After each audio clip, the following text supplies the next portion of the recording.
It was the kind of house you'd drive past and never notice. A two-story beige box with white shutters and a sky-blue front door, nestled in a sleepy Alabama suburb. Lawns were mowed, flags hung neatly from porches, and kids biked home before dark. Inside that house, Elaine Matthews lived a quiet life. Or so everyone thought. She was 39, a mother, a former nurse who'd given up her career to raise her daughter and care for her husband, Jeremy. A school principal, respected by colleagues, admired by students. To the outside world, Elaine and Jeremy were solid. The couple everyone looked to in church when the pastor spoke about faith and family. And then there was Grace, 13, clever, quiet, obsessed with butterflies and painting, often seen sketching in the backyard beneath the oak tree. A girl whose world had always been small, simple, and wrapped in the arms of her mother. But Elaine had begun to notice something that didn't feel right. It started as a whisper in her gut, that sixth sense only mothers carry. Jeremy had grown strange, not angry, not distant. Worse, he had become too close to Grace. At first, it was subtle, lingering hugs, a too soft voice, extra time helping with homework that didn't need help. Elaine tried to dismiss it. She told herself it was just parenting, just fatherly affection. But every time she passed the cracked door of Grace's bedroom and saw Jeremy's shadow hunched beside her, her stomach twisted in ways she couldn't explain.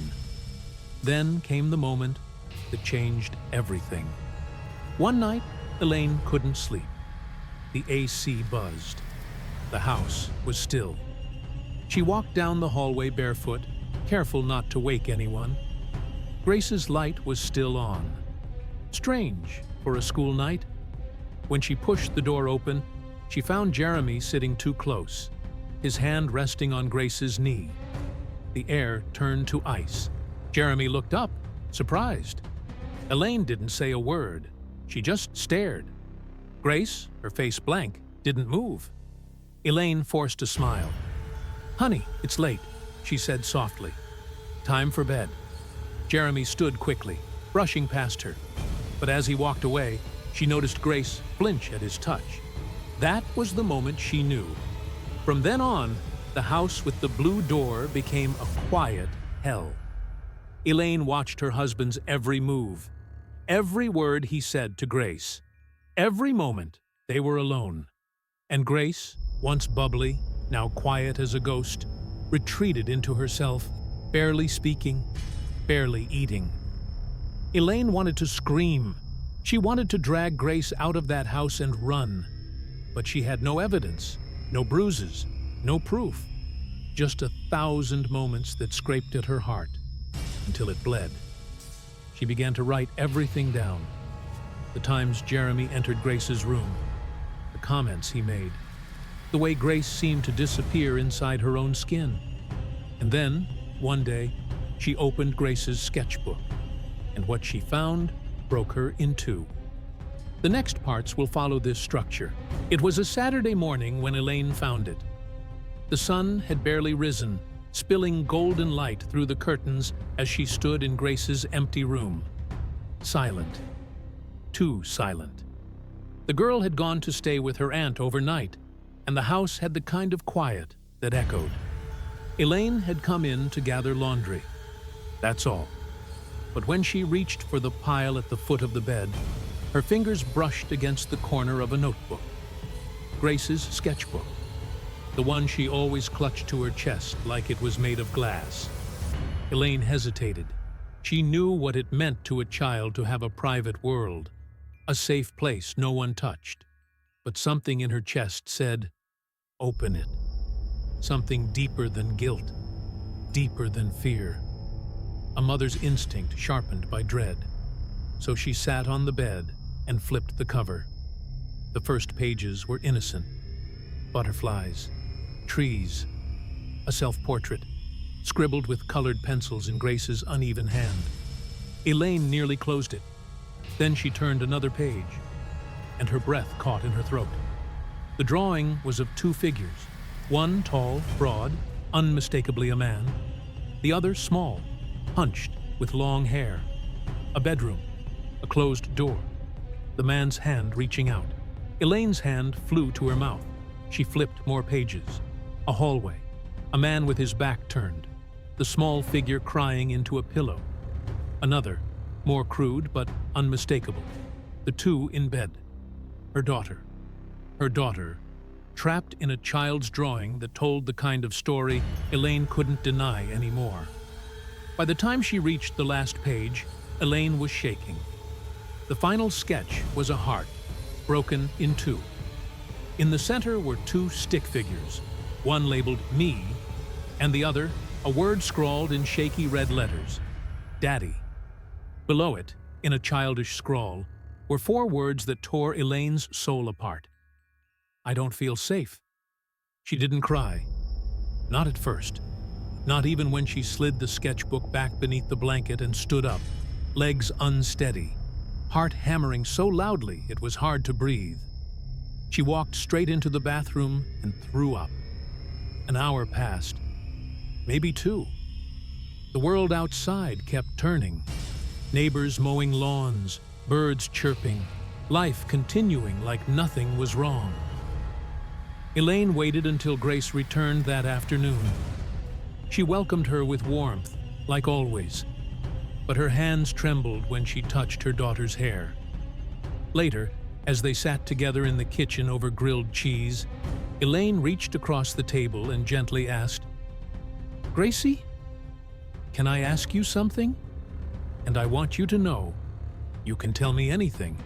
You're safe with me." Grace stared at her plate, picking at the crusts. Elaine continued softly, "Your drawings, the ones in your notebook. I saw them." Grace's hand stopped moving. "You don't have to say anything," Elaine whispered, "but I need to know. Is something happening? Has Daddy ever done something to you?" Grace didn't speak. She didn't cry. But her eyes slowly filled with tears, and she gave the smallest, most fragile nod. And that was it. Elaine didn't scream, didn't wail. She reached across the table and held her daughter close, held her tighter than she ever had before. And as Grace shook in her arms, whispering fragments of truth, the touches, the secrets, the shame, Elaine knew her life was over. Not in the tragic way people say, but in the transformative way. The way fire consumes paper. The way love turns into war. Because from that moment on, there was no more denial. No more waiting. No more blue door fairy tale. There was only one thing left in Elaine's world now. Vengeance. Elaine didn't sleep that night. She lay in bed, staring at the ceiling fan spinning shadows across the room, while Mark breathed deeply beside her, oblivious. The weight of his presence, the same chest she once rested on, the same arms that held their daughter as a baby, felt monstrous now, unbearable. There was no going back. That evening, she'd recorded Grace's whispered words on her phone. Quiet, shaky testimony. Just in case. She wasn't thinking like a mother anymore. She was thinking like a soldier. A wounded animal backed into a corner. A woman who had finally seen the devil living in her home. By 3 a.m., the decision had hardened in her like cooled steel. She slipped out of bed silently. Didn't bother turning on the light. Her fingers moved on instinct. Downstairs to the kitchen drawer, past the wine opener and batteries, to the old Bic lighter she used for candles. She grabbed the gasoline can from the garage. It was half full, left over from a summer project Mark never finished. The house was still. Grace slept soundly in her room, safe for now, unaware that her mother was about to light a match that would burn away the lies. Elaine started in the living room, the couch, the curtains, the old braided rug, then the hallway, the baseboards soaked carefully, silently. Her hands shook, but her heart didn't. She reached their bedroom last. Mark stirred as she crept in. "Elaine?" he muttered. "What are you doing?" She stood there in the dark, holding the gas can. The smell had begun to rise around them, sharp and bitter. She didn't speak. Mark sat up, blinking. "What the hell is that smell?" She took a step forward, tipping the can. The liquid splashed across the sheets. "Jesus, what?" He lunged out of bed, reaching for her arm. She stepped back. "Don't touch me," she said. Her voice was flat, not afraid, not angry, just final. Mark froze.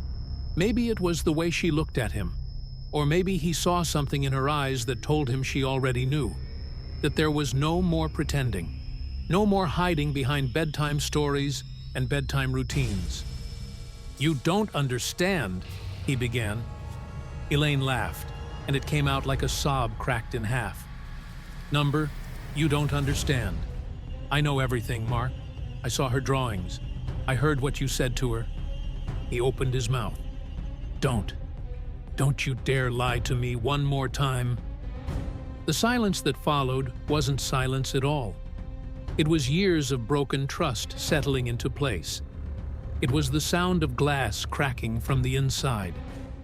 "I begged God to give me another way," she said, "but I don't think he was listening anymore." She struck the lighter. A tiny flame danced in her hand, flickering, trembling like a child's breath. And for a moment, she hesitated. Not out of fear, but grief. Grief for the woman she used to be, for the home they could have had, for the little girl sleeping down the hall who would grow up knowing her father was a monster. And her mother did something about it. Mark rushed her then, desperate, furious. The flame dropped. The world turned white. An explosion of heat and orange light. Curtains curled inward. Walls screamed in blistered wood. Mark flailed, engulfed in fire and gas-soaked rage. Elaine didn't move. She didn't scream. She stood there, her skin kissed by heat, her eyes full of tears, and watched him burn. And somewhere inside her, something whispered, "Now she's safe." When firefighters pulled her from the wreckage, blackened, coughing, clothes scorched, she didn't fight. She looked them straight in the eyes and said, "I started it. I had to. For Grace." And she meant every word. Elaine Holloway didn't cry in court. She didn't wear black. She didn't bow her head. She didn't play the victim, because she knew she wasn't one. Not anymore. The courtroom buzzed with whispered judgments, as if the crowd couldn't decide whether they were staring at a grieving widow or a monster in makeup. The prosecution painted her as the latter, cold, calculated, unrepentant. A woman who had plotted her husband's death with fire and fury, who turned her home into a furnace of vengeance. But Elaine sat there, hands folded neatly in her lap, eyes locked straight ahead, unmoving. Because she wasn't here to make them comfortable. The defense called her to the stand on the 5th day. The courtroom settled like dust before a storm. "Mrs. Holloway," her attorney began, "can you explain to the court?" "Why?" Elaine looked toward the jury. 12 strangers, 12 possible futures. She cleared her throat.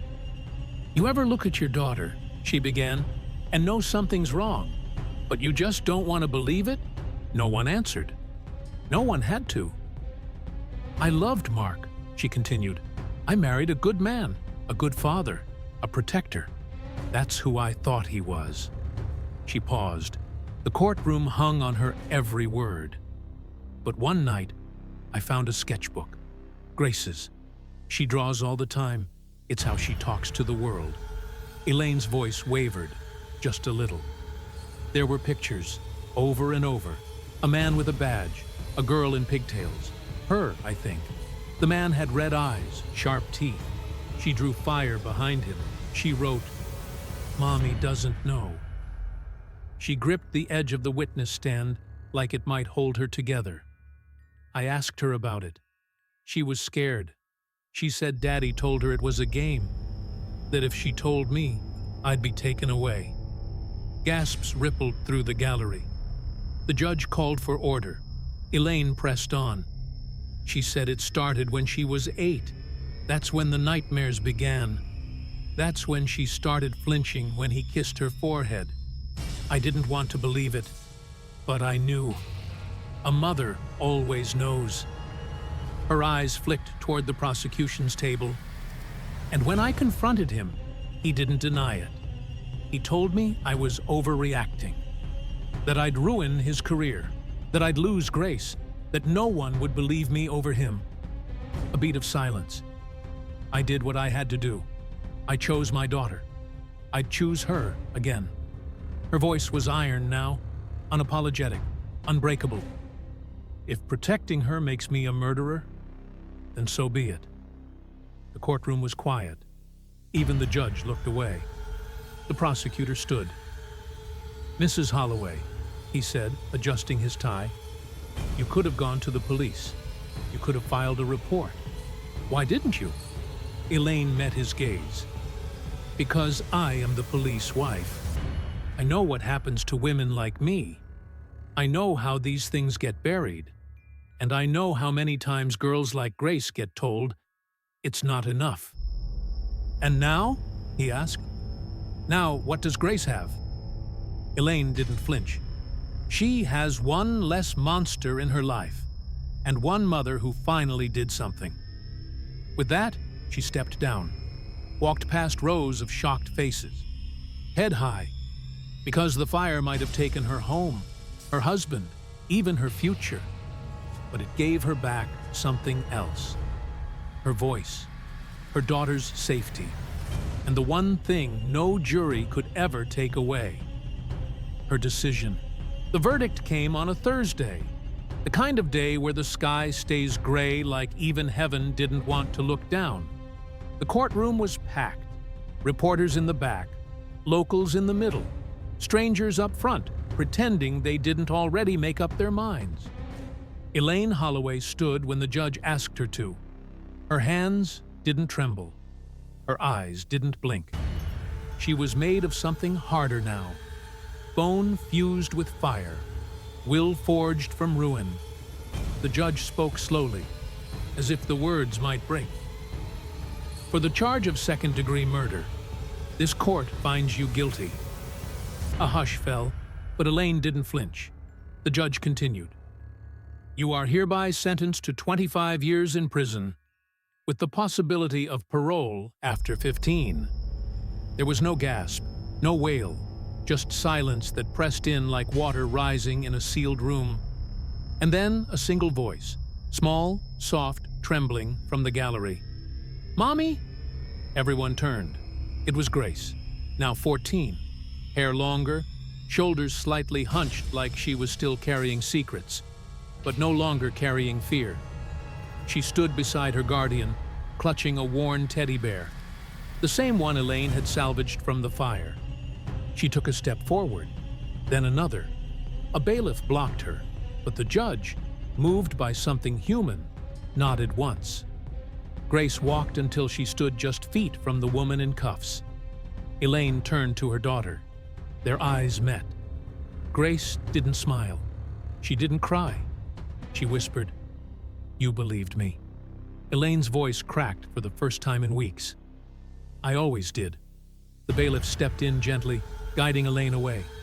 As she passed Grace, she said softly, "You draw whatever you want now. No more secrets. No more monsters." And then she was gone.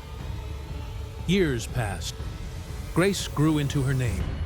She moved in with her mother's sister, learned to garden, to paint, to sleep without the lights on. Her therapist said healing was a journey, not a sprint. Grace said it felt more like a mountain, one she climbed in silence, some days just inching forward. But she kept climbing. She visited Elaine every birthday, every Christmas, every time her nightmares started to creep back in. They sat across glass, sometimes talking, sometimes just holding the phone in silence. Elaine had changed. Her hair grayed, her skin paled, but her eyes, those stayed the same, steady, fierce, loving. The community never quite made peace with her story. Some still called her a murderer, others a martyr. But Grace didn't care what they called her mother. She called her brave. One spring, at age 19, Grace returned to the house, or what was left of it, the charred foundation. The mailbox still bearing the name Holloway. She stood there in the tall grass, sketchbook in hand. She opened to the first page and began to draw. This time it wasn't a monster. It was her mother, arms outstretched, shielding a child. Behind her, smoke. Before her, light. And beneath the drawing, Grace wrote one word: safe. Because sometimes justice doesn't wear a robe. Sometimes it wears handcuffs. And sometimes the real sentence isn't prison. It's living with what you had to become to protect the one person you loved most. But for Grace, there were no more secrets, just ashes and the woman who rose from them.